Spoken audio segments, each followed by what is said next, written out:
হয়ে গেল। আজকেও আলুর ক্ষেত দেখতে যেতে হবে। হাটে গিয়ে না বিক্রি করলে তো চুলায় হাঁড়ি চড়বে না। শোনো, আজ একটু তাড়াতাড়ি যেও। শুনেছি শহর থেকে কিছু ধনী লোক হাটে আসবে। যদি ভালো দামে বিক্রি হয় তবে হয়তো আমাদের এই সপ্তাহে চাল ডাল কিনতে কষ্ট হবে না। তোমার মুখে আশার কথা শুনে ভালো লাগে হালিমা, কিন্তু জানোই তো আমি যতই চেষ্টা করি ভাগ্যটা আমার দিকে তাকায় না। ভাগ্যও একদিন বদলাবে রহিম, শুধু সৎ খেকো।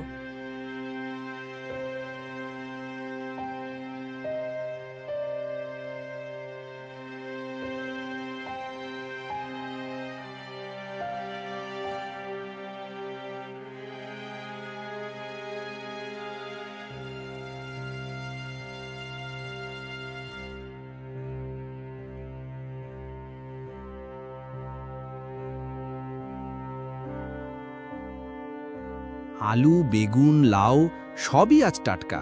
যদি শহরের লোক পছন্দ করে তবে সব একসাথে বেচে ফেলতে পারবো।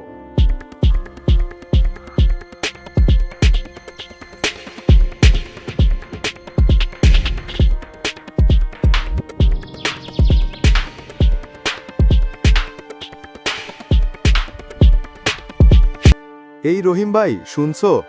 আজ নাকি শহরের জমিদারের লোকজন আসবে মেয়ের বিয়ের বাজার করতে। আলহামদুলিল্লাহ, যদি আমার কাছ থেকেও কিছু নেয় তবে ভাগ্য খুলে যাবে। দোয়া করি ভাই। রহিম, আজ যেন সবজির দাম বাড়ানো হয়। ধনীরা যখন আসে তারা দামের খুব হিসাব করে না। দাম বেশি রাখবো না ভাই, তবে ন্যায্য দাম চাই। এই যে, তুমি কি সব সবজি বিক্রি করছো? জি স্যার, আলু, শসা, বেগুন, লাউ সব টাটকা। আমাদের মালিকের মেয়ের বিয়েতে তাজা সবজি লাগবে। সবই তোমার কাছ থেকে কিনবো, তবে শর্ত আছে। কি শর্ত স্যার? আজকে তোমাকেই সবজি কেটে দিতে হবে রান্নার আগে, আর মজুরি আলাদা পাবা। জি স্যার, রাজি আছি।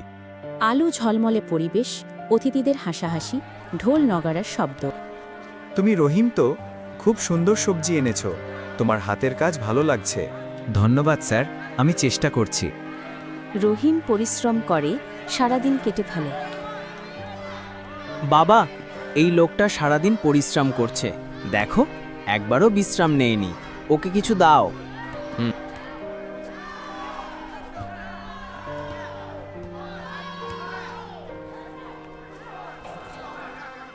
রহিম, এটা তোমার মজুরি।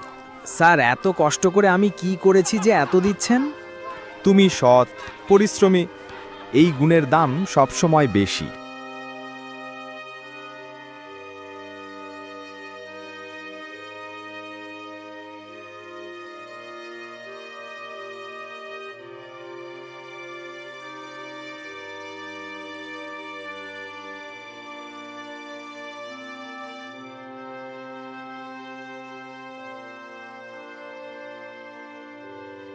রহিম, এত দেরি করলে কেন?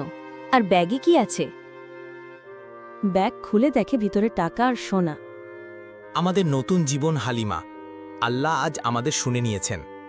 বন্ধুরা, রহিমের মতো সৎ ও পরিশ্রমী হলে একদিন না একদিন ভাগ্য বদল হবেই। আপনার জীবনেও হয়তো সেই দিন আসছে।